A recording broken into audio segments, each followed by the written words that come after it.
Okay, here we go. Stand by. 3, 2, 1. The thinking atheist. It's not a person. It's a symbol. An idea. The population of atheists in this country is going through the roof. Rejecting faith. Pursuing knowledge. Challenging the sacred. If I tell the truth, it's because I tell the truth. Not because I put my hand on a book and made a wish. And working together for a more rational world. Take the risk of thinking for yourself. Much more happiness, truth, beauty, and wisdom will come to you that way. Assume nothing. Question everything. And start thinking. This is the Thinking Atheist Podcast, hosted by Seth Andrews.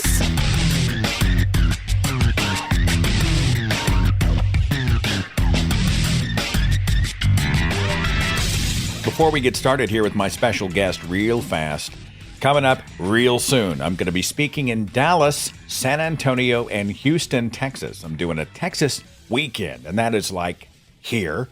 And then after that, I'm going to be in Sarnia, Ontario, Lubbock, Texas, and Minneapolis. Details on all of these at sethandrews.com/events. It's good to be back on the road. It's so good to hang out with my fellow heathens, and these things are always a lot of fun. sethandrews.com/events.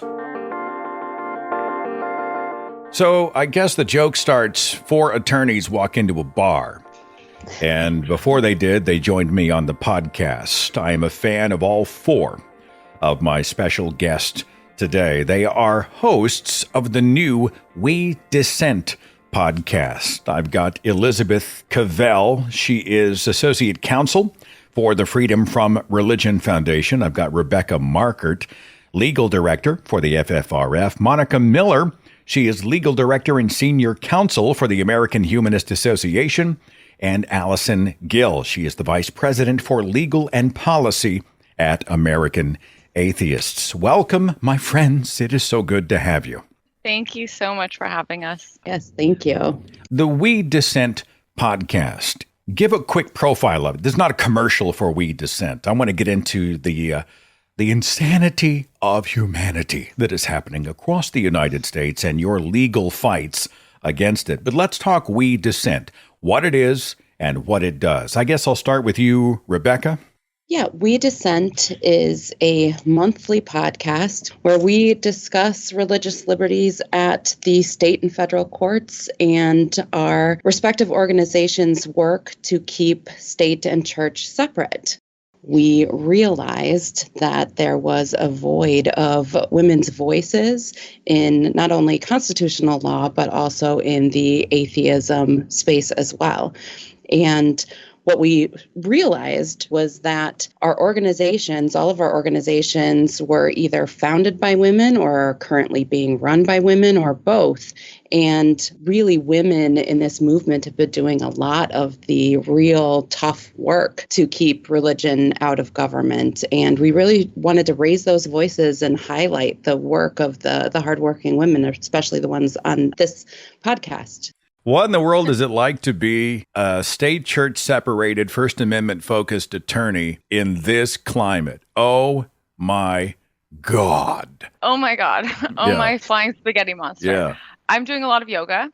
I am doing a lot of meditation. I'm a big fan of the Waking Up app. And I'm trying to take it in small chunks. And I actually tend to lead these days with I'm a podcaster rather than I'm a lawyer. And I find the We Dissent to be both parts therapy. And, we spend a good portion of it just kind of bantering and sometimes off the record and sometimes most of it on the record. But it's true. We are so lucky to have each other in this time. And the podcast kind of organically emerged by the need to have both the female voices in the space, but also to have a come to atheist Jesus about the state of SCOTUS cases. Just a quick aside, Natalie's been talking about getting us into yoga, and I hear it's much harder than it looks. And 2, somebody else recommended hot yoga. And I looked into that, and that looked terrifying. No, I'm going to say that my experience with yoga from like growing up in California it started off with like the hot yoga stuff, that or like Kundalini yoga, which is all kind of chanting. And so I was just like, yoga is not for me. circle back now, and there's all sorts of just normal like vinyasa flow. Like it's kind of a workout. What I love is it's an hour where I'm trying to not think, and like someone else is telling me what to do.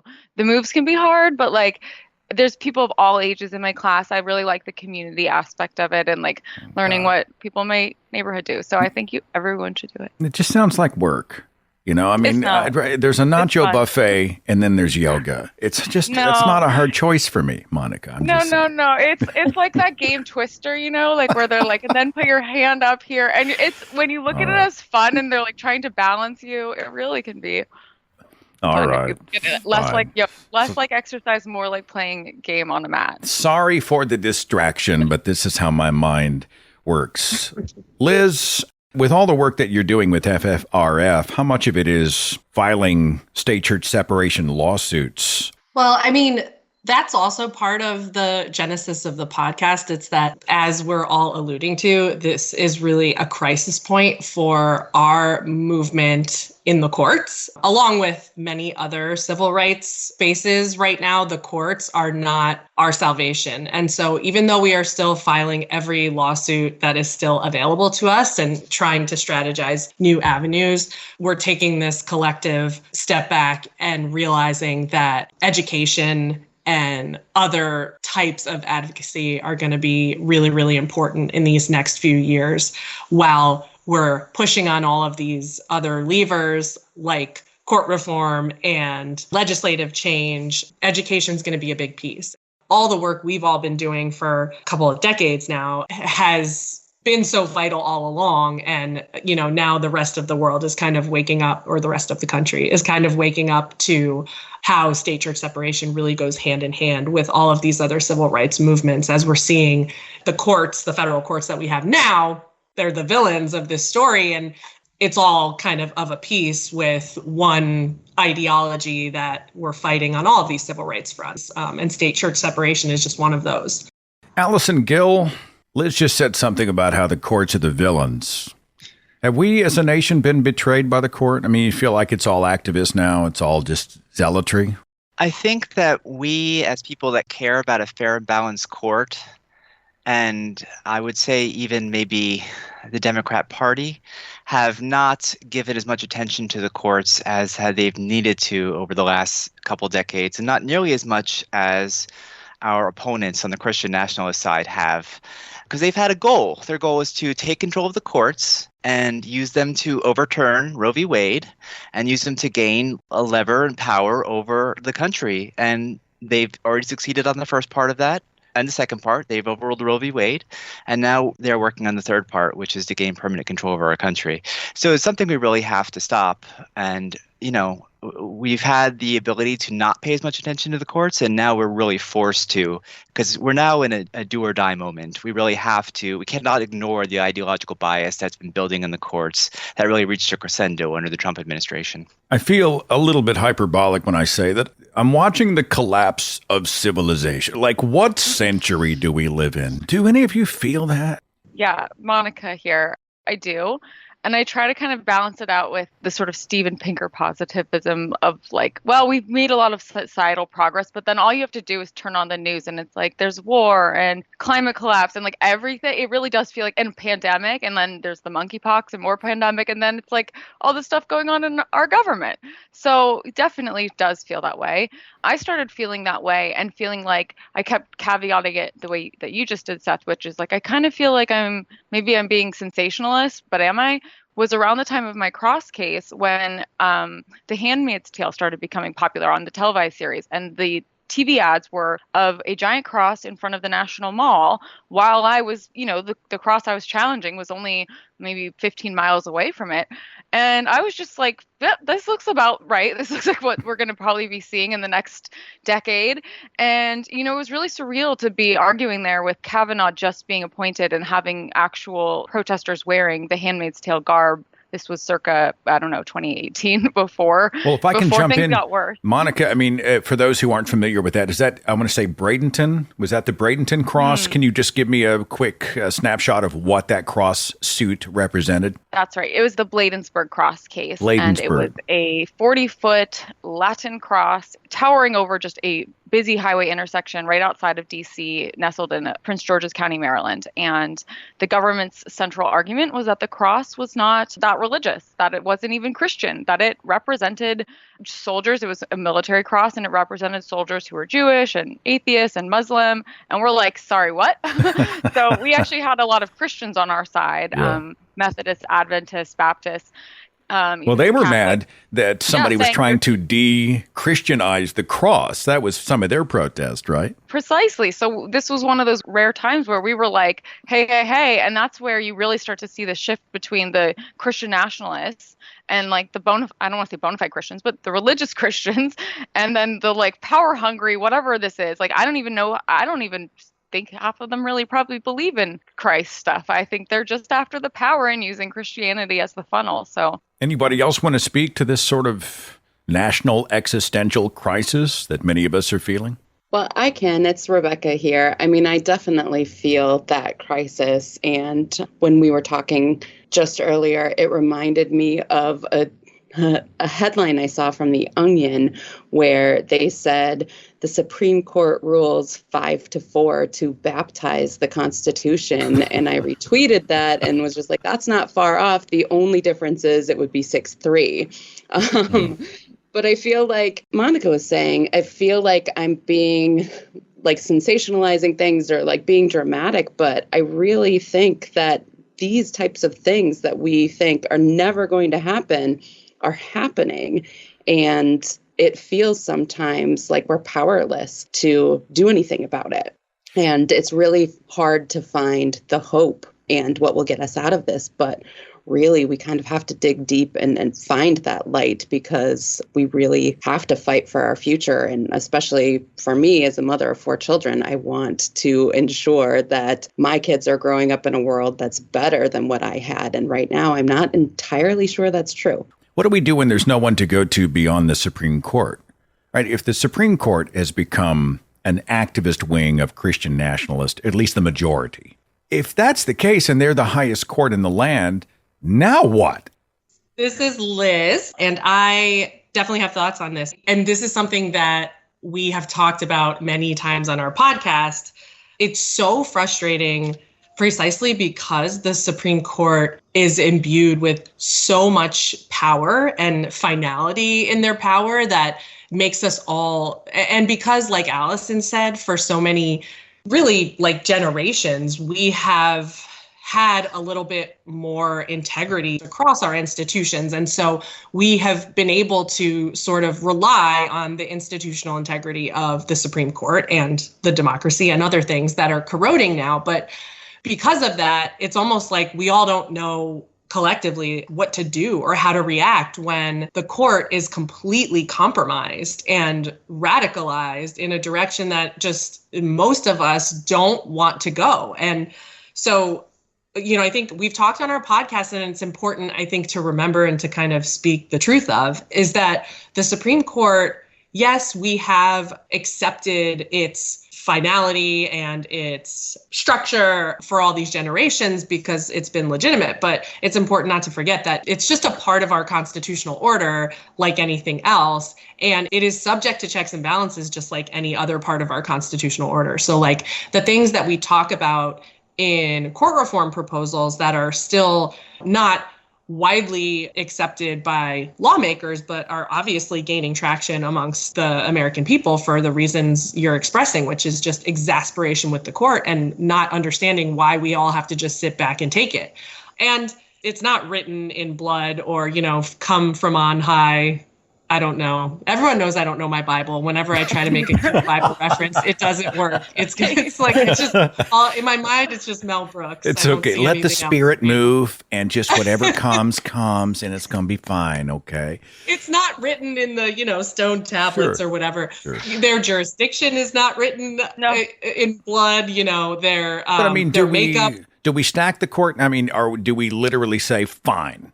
if you're going to throw Kavanaugh and Coney Barrett, et cetera, Alito, you're going to throw all these people at us, then we are going to now change the makeup of the courts. But it's not with that attitude you're saying. It's not fine. You want to do that? We're going to do this. It's you are a court that has gone completely out of step with what the mainstream of the American people, the electorate, want our lives to look like. You are overstepping your power. You are now going to be subject to the checks that are available to the American people to check your power. There's nothing radical about that. And there's nothing vengeful about that. It's just our system of democracy. Allison, I've had you on hold for a while. What's your thoughts? Sure. Well, it's not just the Supreme Court, although of course that needs to change. And, what has changed, the size of the Supreme Court has changed multiple times over the course of our democracy. Congress does set that number. And I've seen a lot of great ideas for setting it equal to the number of circuit courts. We're currently 13 across the country. So right now we have sort of an imbalance, only 9 people on the court and 13 circuit courts, which is not how it was several decades ago. So that could change. But also the lower courts need to change. We need to have a lot more judges in this country. And because it's been such a political football, the courts in general, they have not expanded the number of lower level courts to keep up with the needs of the American people and our businesses and litigation and everything else happening. So it takes years to get through federal court, and it's a real impediment to enforcing contracts, to people getting criminal trials in a timely way, and all sorts of other things. So there's real reforms needed, not just at the Supreme Court level, although it's certainly needed there, but at other levels as well. So I think that we should focus on all of those things together and not make it about a political revenge sort of project, as Liz was, making clear, but sort of a how do we improve our system? How do we make sure it's fully representative? And how do we make sure the courts are functioning as well as possible? Let me throw this out for whoever wants to jump in.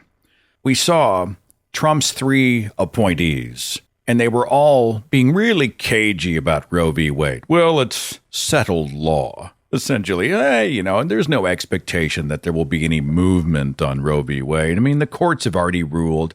They're totally playing it cool.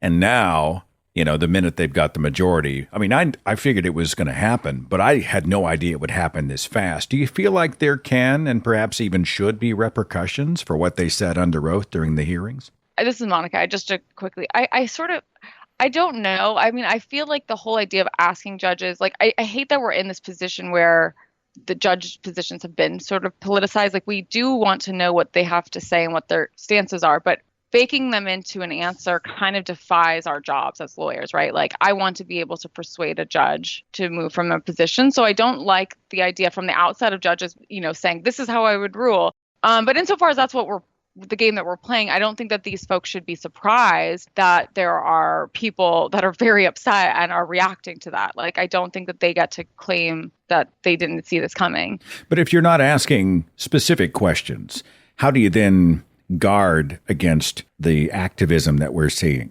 It's a weird catch-22, right? I don't want to pin them down. They need to be able to interpret. A lot of it's contextual, but at the same time, how do I guard against some zealot coming in and imposing their religious ideology on the rest of us? How do you get around that?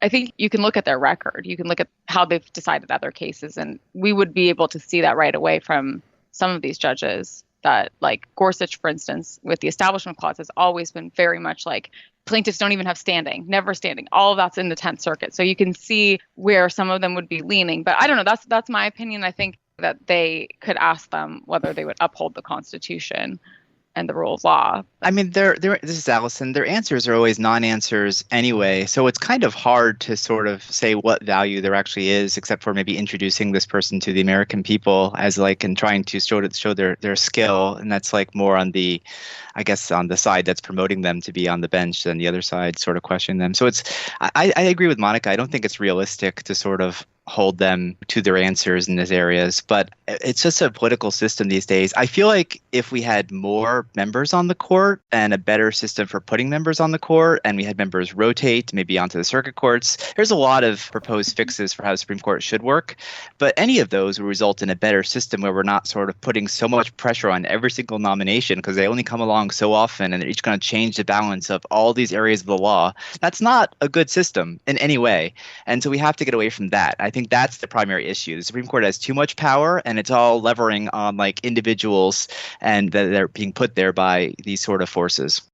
This is Rebecca. I agree with everything that Allison said with regard to court reform. But with the system that we have now, I think the biggest thing that we can do is engage the American people in learning more about the court and knowing what they can do to influence who's going to be seated on the court. I mean, we're not completely without power. You can call your senators and let them know to vote yes or no on a confirmation. And there has been a history of nominees getting forked, like getting pulled.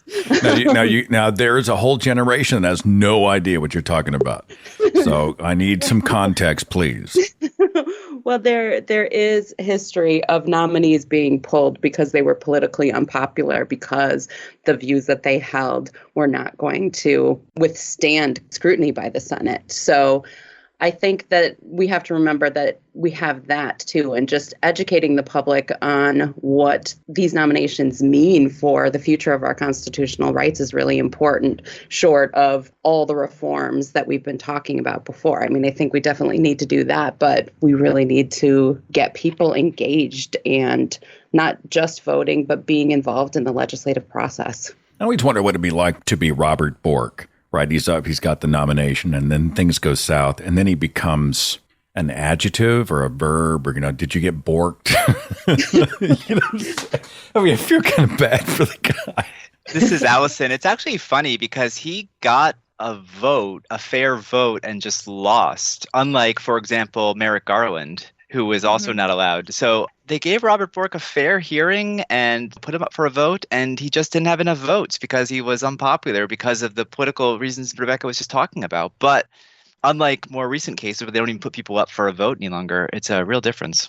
What do we do about Roe v. Wade? This strikes right at the heart of bodily autonomy, especially under the shadow of, we'll call it religious control. I mean, almost everybody, if not everybody I have seen who is an activist against Roe v. Wade is motivated by a religious ideology. They believe that they are part of a God-ordained quest to protect life, pro-life, And I know some people have weaponized the pro-life platform. I think Trump easily falls into that category. I don't think he gives a shit.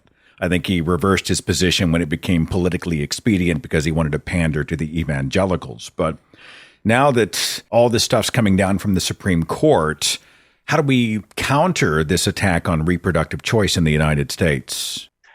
Well, this is Allison. One way is to pass the Women's Health Protection Act, which is a federal bill that has already passed the House, which would make access to abortion a federally protected right. So that's probably the easiest way, is to pass that law. Now, that's assuming, of course, the Supreme Court will not undermine or attack that law. So who knows if that will hold up in the long run. But that is the best and easiest way to make sure that everybody has access.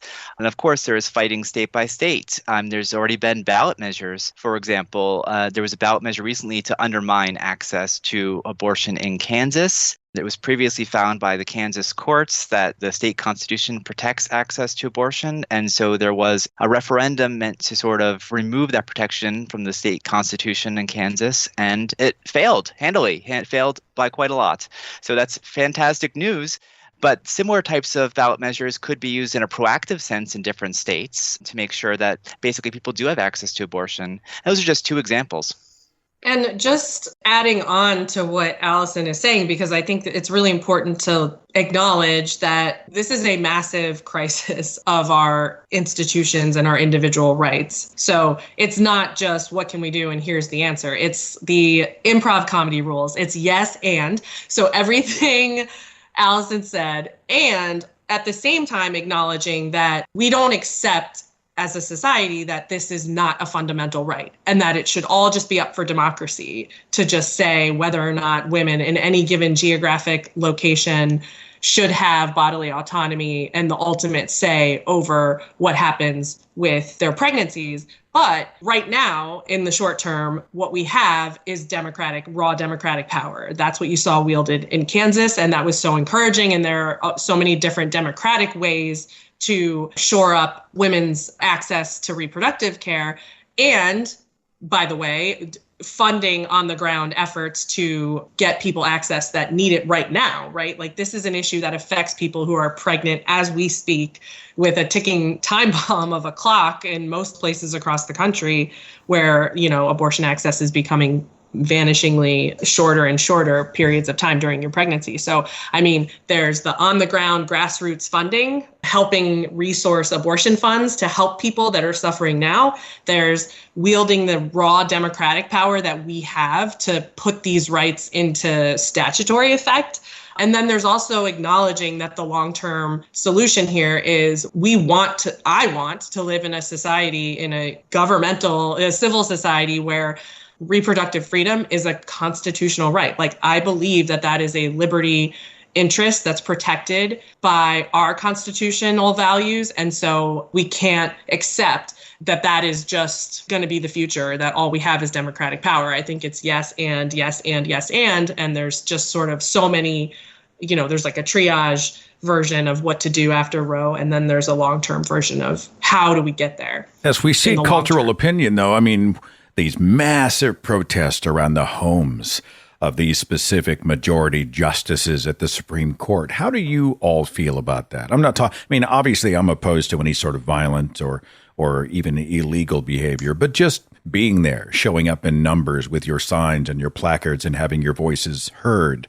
This is Monica. I'm of two mindsets. Like, on the one hand, I think I alluded to earlier, feeling like they shouldn't be surprised that that's the reaction. And insofar as it remains nonviolent, and it's showing the due outrage that women feel and people in our country feel over the loss of serious constitutional rights. I think that's great, but I do sometimes worry about playing into the hand of like the crazy snowflake liberals, like in terms of what's more productive use of time. Like, I do feel like calling your congresspeople and that kind of thing could maybe be more effective in terms of change, but I do think it's also important to show in some form or fashion. I just don't, it reminds me of the time that someone rammed into one of the 10 Commandments monuments. It's not the exact same thing, but it wasn't even one of us. I think it was a Christian guy that just did it. Yeah, but it kind of reflected poorly on us, in the sense it's like we're just going vigilante rather than through the courts, even though atheists didn't do it. So, I think to me, I tend to be less harassing, if that's the way to say it.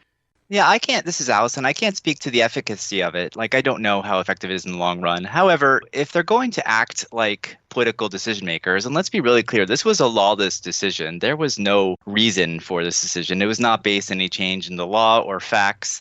I think the dissent in the Dobbs case really makes clear that this was a political preference decision by these justices. And if they're going to act like lawmakers, then there's no reason not to sort of protest them and treat them like lawmakers, except also they're not accountable like lawmakers. We can't unelect them.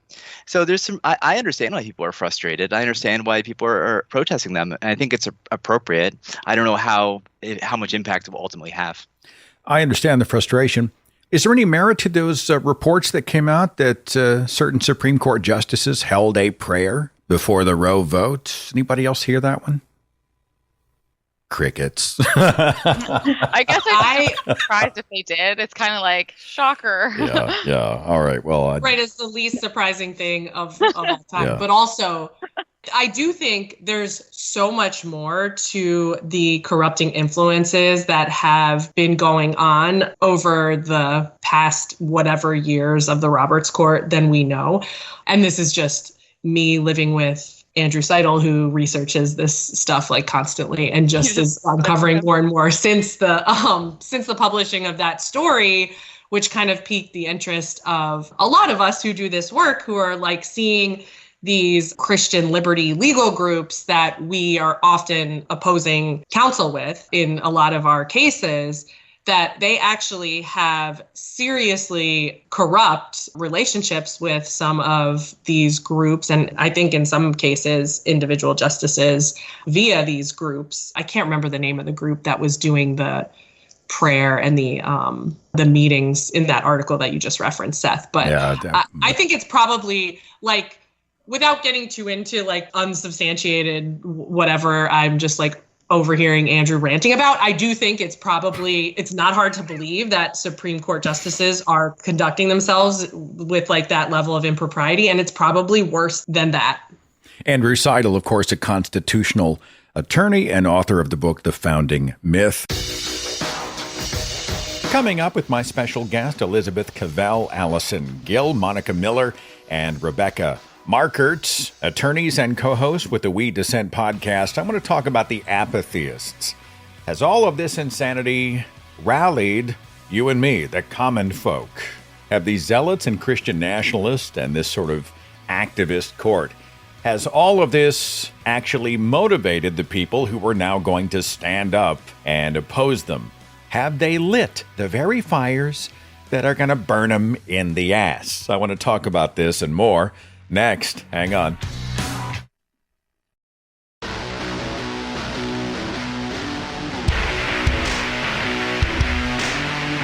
I'm so thankful for your support on Patreon. And if you're not a patron, you get the show early and commercial free, and I so welcome your support. Patreon.com/Seth Andrews, continuing my conversation with 4 co-hosts and attorneys of the We Dissent podcast: Monica Miller, Rebecca Markert, Allison Gill, and Elizabeth Cavell.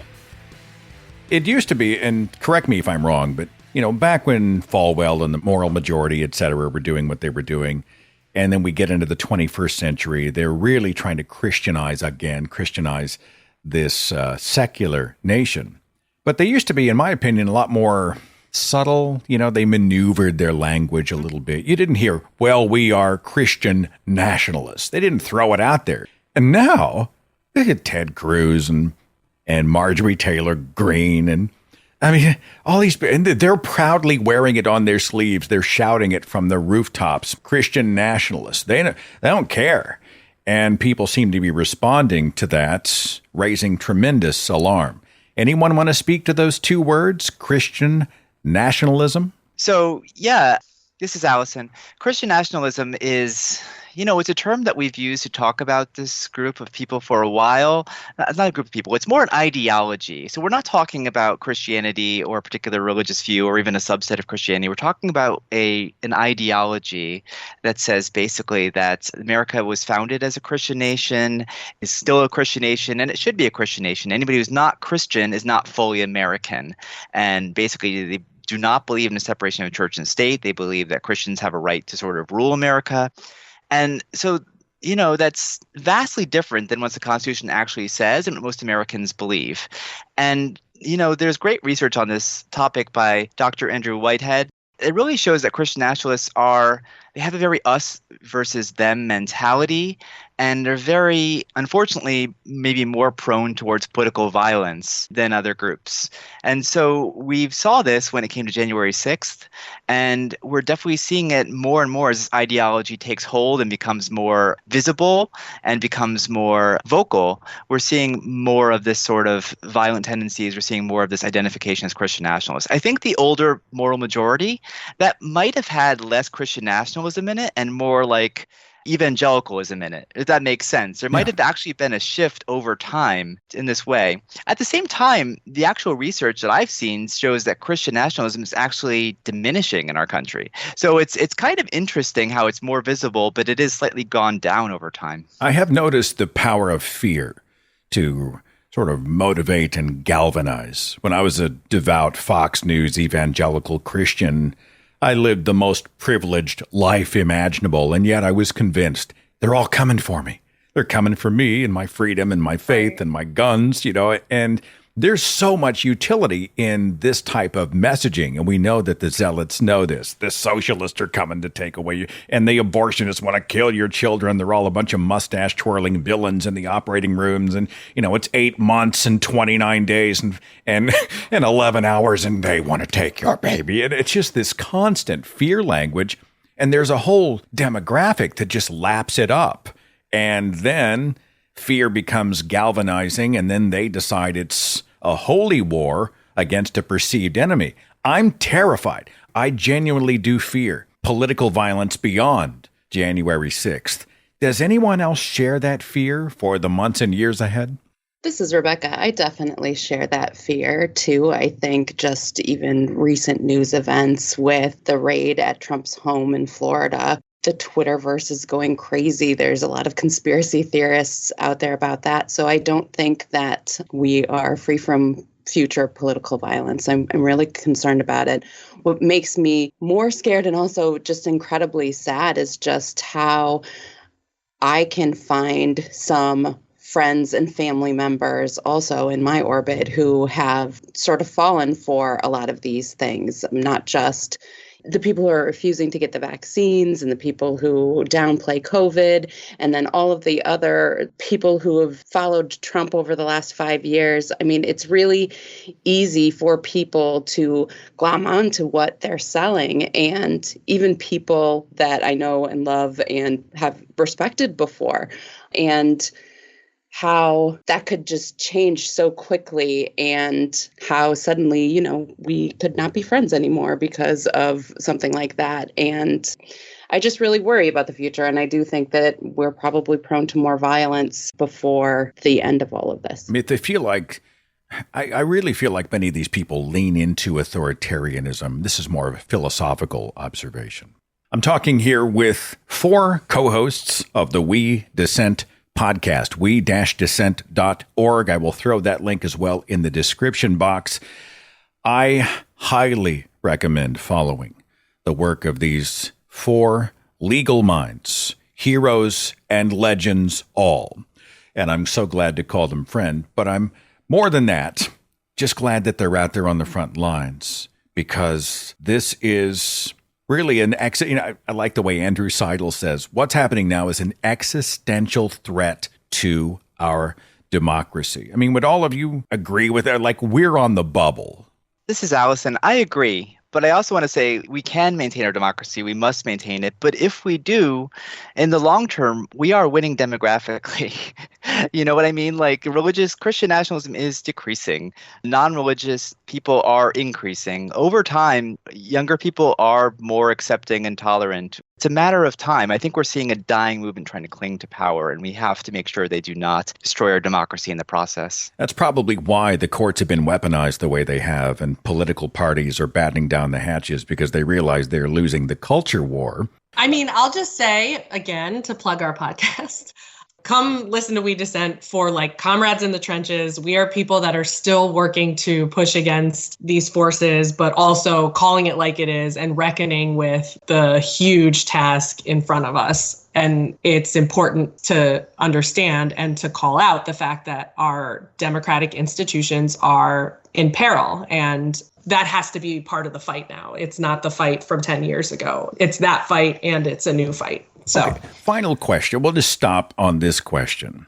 Do you feel like Roe and all these other things that are happening from the Supreme Court down, and the Christian nationalists and these wackadoodle politicians like Marjorie Taylor Greene, et cetera, do you feel like it's kind of motivated people? I mean, we see a lot of people who are apatheists, they just, it's all broken. I don't care. I'm not engaged. Do you feel like that's sort of all that's happening now, all this insanity is helping to engage people? Have you taken that sort of temperature? Well, this is Rebecca again. I do think that it has made people more engaged and active. I think that we've seen that since 2017, after Trump was inaugurated with the Women's March.